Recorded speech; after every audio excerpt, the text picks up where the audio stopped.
Hello guys, it's Albert once again from behind the wheel. Na leo nataka nikusanue mambo matano ya kuzingatia kabla hujanunua hilo gari lako. Let's go.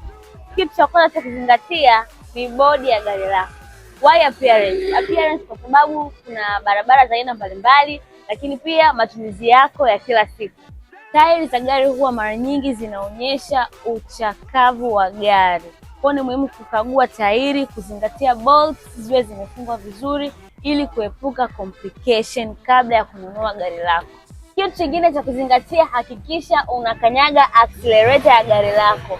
Kama utaona moshi mweupe, ujue basi gari yako ina shida ya engine. So jambo lingine la muhimu la kuzingatia, utaweka gia kwa mfumo wa reverse. Yaani reverse, neutral, driving, then utarudi kwenye parking.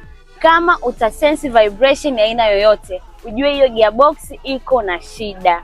Kitu cha mwisho cha kuzingatia ni vimiminika muhimu ndani ya gari yako. Hapa naongelea engine oil pamoja na coolant. Kwa upande wa engine oil, utakagua kwa kutumia hii dipstick. Kama utaona rangi nyeusi kwenye dipstick, inamaanisha oil ni ya kubadilisha. Kama mimi gari yangu inaonyesha kabisa I have to change the oil.